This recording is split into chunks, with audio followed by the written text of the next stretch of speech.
So we're taking some soil from a ditch that somebody dug out over here on the other side of this property and filling in one of these low spots. We were actually here a couple of years ago. We had Vinny out here kind of forming a ditch down here in front of where the tractor is. But we left a hole here. I guess nobody saw it, or perhaps the pond settled in. You know, there used to be a pond here years ago and they filled it in. Perhaps it settled. And so we're going to add some more soil to it. Unfortunately, most of what I've got here is a clay subsoil. And I'm laying it on top of some pretty decent topsoil. Now this machine's got a feature called ride control. And so it allows the booms of the bucket to have a little bit of flex in them. So when you get a load on the front, it doesn't bounce me near as bad. It's probably a little easier on the equipment too. Today's primary activity is soybean harvest. As we'll discuss throughout this episode, soybean harvest is often a good time to get several other projects accomplished at the same time.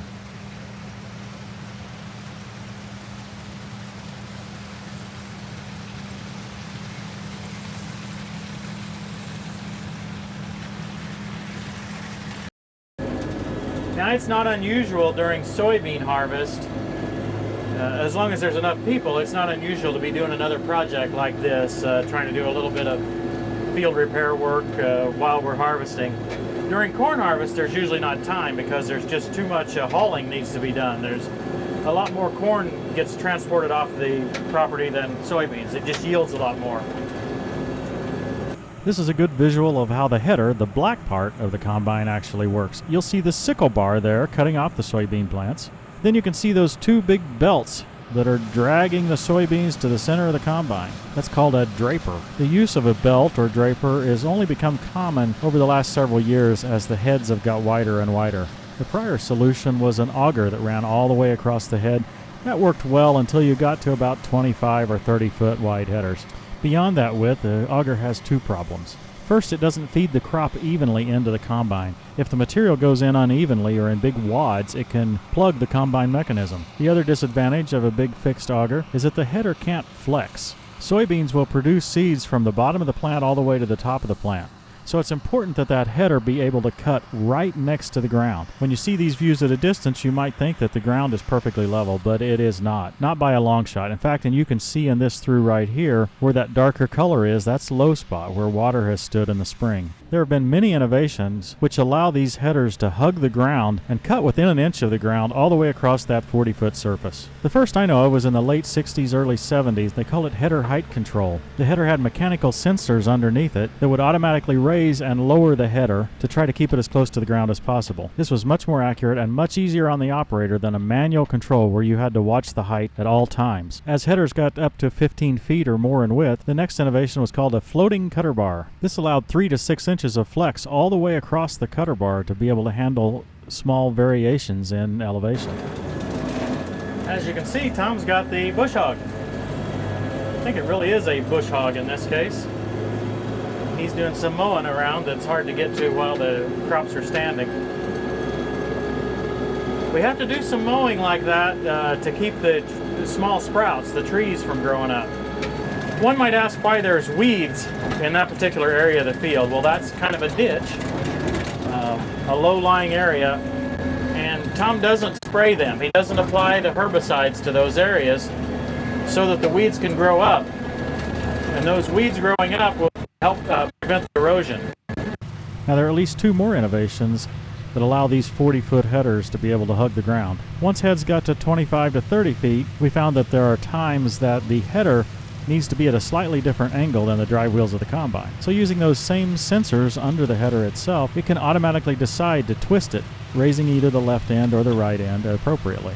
Tom called that the twisty head. I think Deere called it a contour master. Looks like there's a cart full. The last innovation I'm going to talk about, I believe you might be able to see here. Each half of the head could now flex. I think you might be able to see it here where it doesn't look like it's straight all the way across. Now that cart will be just about enough to fill the semi-truck. The semi-truck's empty at this point. He'll be able to fill it, maybe not totally fill it, but he'll be close. I better get out of the way. I'm going to get run over. Christy did a great job with this shot. We've got all 5 of our machines in one scene. You might notice the long green wagon behind the semi-truck. That holds the soybean head so that we can pull it down the road long ways.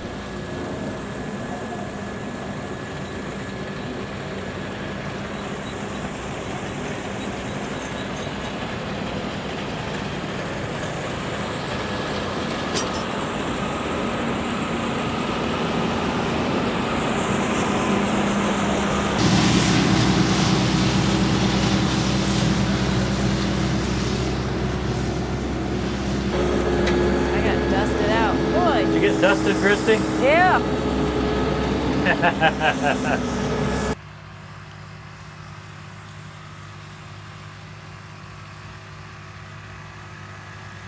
I've been trying to convince Tom to get a 20-foot Rhino Flexwing mower. I think he'd like to, but there's so many things to buy for the farm at this point. It takes a lot of capital to farm. Properly managing your expenses and your capital outlays is really the difference between a successful farm and a failure.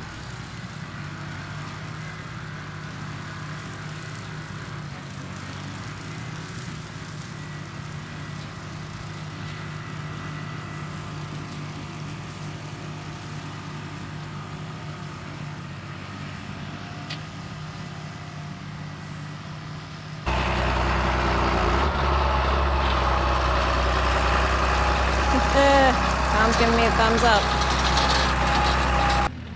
This grain cart has a 22-inch diameter auger. That's pretty much the standard at this point, although I'm sure some folks have larger ones. With that auger, they can load the semi in about 2 minutes. And let me tell you from experience, if you aren't watching closely as the auger cart driver, you can make a big mess on the ground by spilling it very rapidly.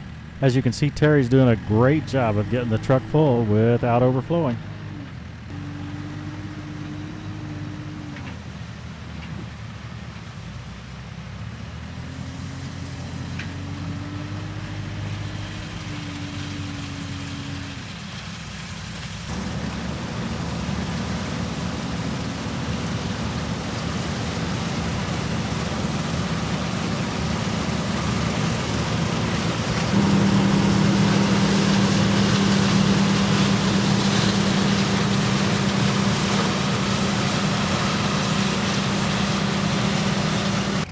Tom gets a lot of comments about his T600 Kenworth.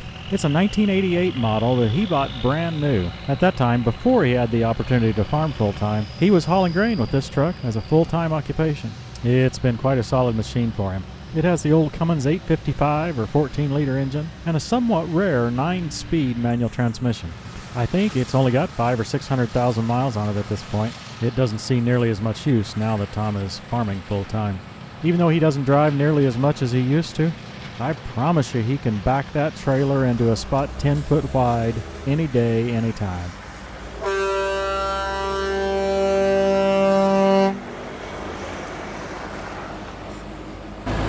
Lots of action going on here today. Oh my goodness, yes. Everybody else is soon going to move out, and I'm afraid I'm still going to be here. This machine's got 5,245 hours on it. It was probably well worn out when they got it, but hey, it's been good for them. So you can see the remnants of the pile of dirt I'm moving here. Someone had used an excavator or backhoe to dig a ditch out here on the right side of the screen, apparently draining the area in front of the door of that building. They had piled the spoils up here, and well, we decided we'd move them so we can either mow it or farm closer to that ditch. You can only do this type of work when the crops have been harvested and before it gets too wet in the winter. So like most things on the farm, time is of the essence. Clay is hard. A tooth bar would really help, even on a machine this large.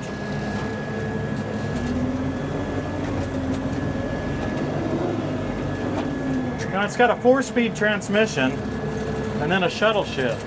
I find I can shift gears really easily. Once I get over that little ditch there, I shift from first to second gear. All I do is move the shuttle shifter to neutral, and then I'm able to shift gears freely, even while rolling. It works really well. The sun came out here for a few minutes and gave us some really nice shots. So we thought we'd share some of them with you.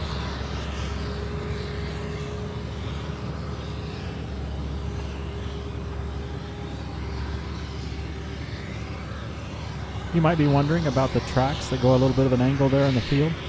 These are caused by the sprayer. It's got a 90-foot boom width, so you'll see a set of tracks about every 90 feet. He often goes at a little angle like this so that he doesn't mash down a single row of soybeans for the whole length.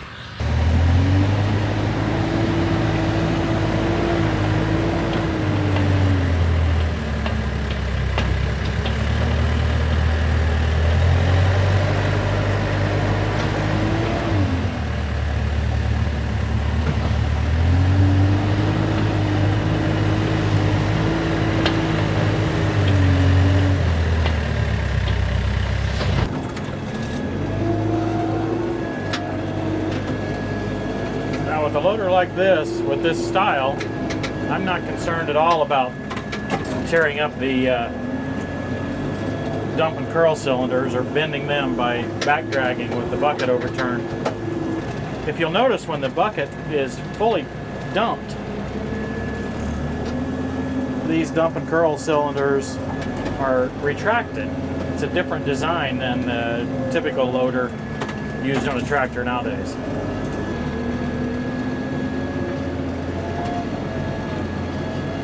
Leveling this out a little bit because, well, I don't do a very good job really of picking up dirt like this level without digging in, so I'm not very smooth with that.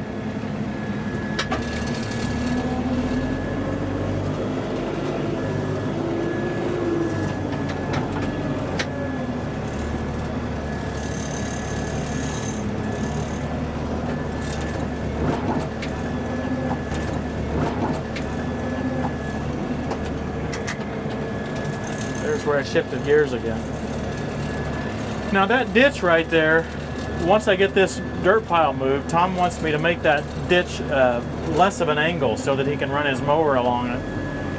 If he can't get his mower ran along it, he won't be able to keep those trees down. He won't be able to keep the little sprouts from becoming big sprouts.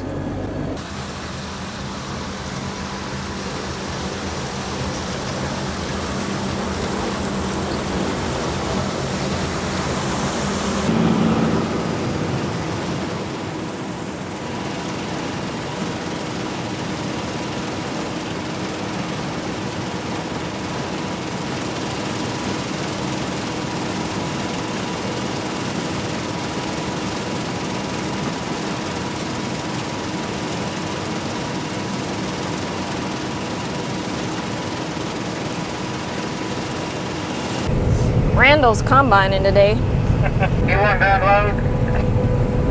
Yeah, we can once I go back north. I'm going to go around this ditch here first. So you don't go in rows when you want to go around the ditch? Don't have to with this. Okay. I go around this so I don't have to run all the green grass through the combine. Ah. Does that plug it up? Well, it can, but it just makes a lot of noise.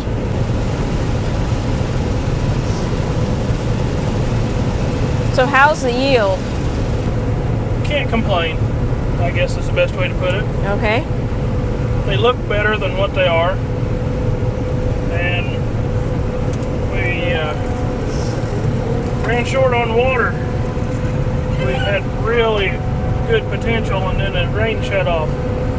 Right when these really needed it. Needed it. So they got stunted, didn't they? Yeah, they just didn't have water to finish filling. Another inch in the last half of August would have probably added 15 bushel to them. Wow.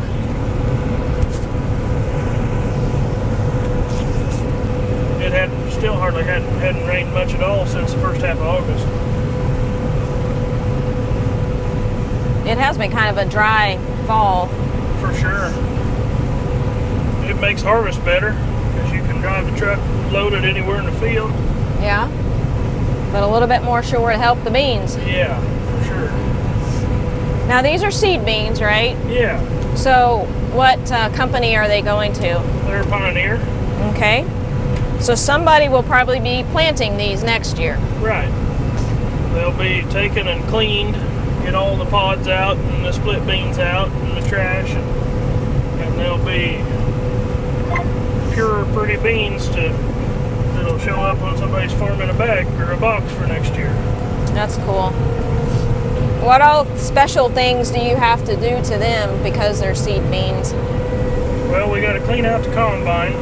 Well, clean out everything that touches the beans, basically. Every bean we can find to get out. That wasn't a seed bean, right? Right, that was of the previous variety we was in or something. Gotta get every one of them out that we can get, and then we still go through and cut a little bit and discard those. They'll go just for commercial, so we flush out what we couldn't clean out. And then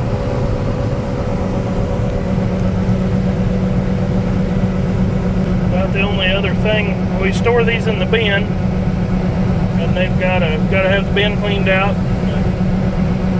grain cart, the trucks, and everything an auger and every bean. It adds a lot of work Yeah. to clean everything out. And then we've got to work hard to keep the combine set right, so we're getting all the beans, but we're not splitting any more of them than we have to. So how do you split a bean?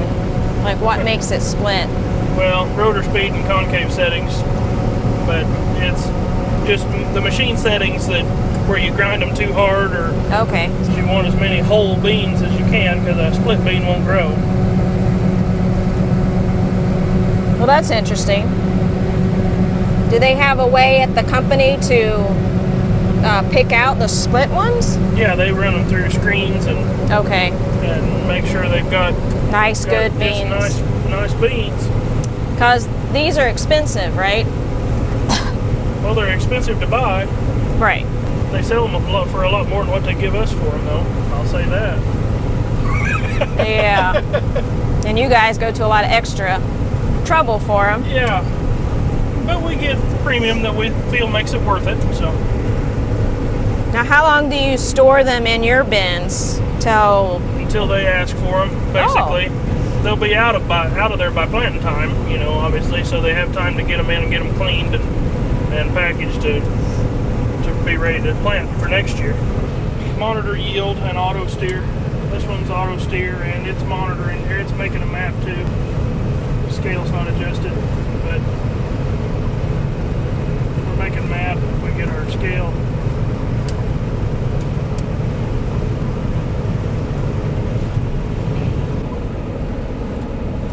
and that tells you where your yield has been good and not so good, right? Yeah, and this will show it too here.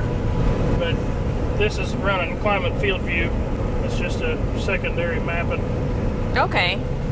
So you have several ways to map. Yeah, making two copies of the same map basically. And you can correlate that with where you may need lime or other nutrients in the ground. Yeah, and we know from how much yield we pulled off, there's nutrients in the beans we're pulling off. Right. So this goes into the variable rate fertilizer map, so we know we're able to put back what we've taken off along with some buildup too. So that helps go into the Next equation on the fertilizer spread too. That's awesome. That's the main way we're using yield maps right now. It seems to me like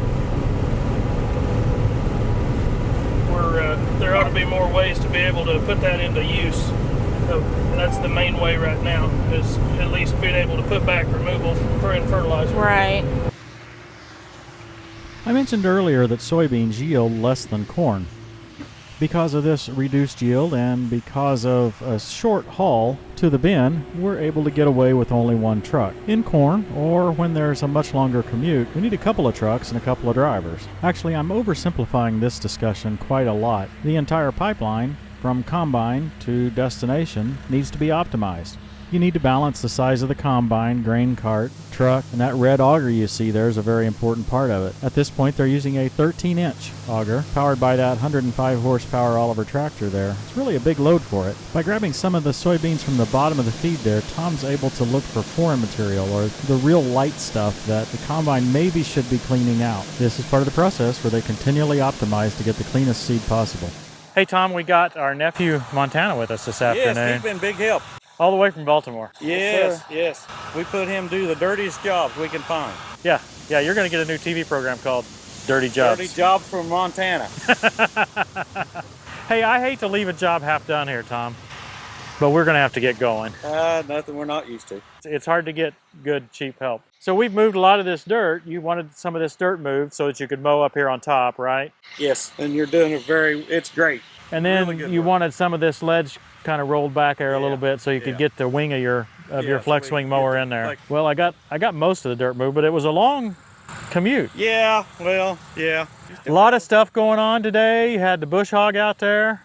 That's a real bush hog, isn't That's it? a real bush hog. Yes. Okay, so you had the that bush is hog what out there. What can we say? And had the combine, the grain cart, your truck. The odds of us getting that together all in one place is very unlikely. Yeah, I mean, it doesn't take long. As you've seen, it doesn't take long to harvest a lot of beans.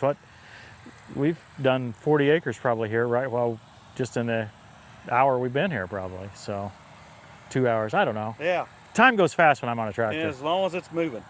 Yay, I love it when it's moving. I like to hear the auger running.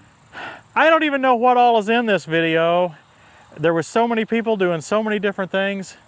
I guess I'll have to see it with all of you guys. I hope you guys have enjoyed it. I'll see if I like it, but I think I will. Thanks, I'm Tom. looking forward to it. Yeah. Every Thanks, time I Montana. looked up, I saw this thing buzzing up above. You didn't try to Pretty shoot it down or anything?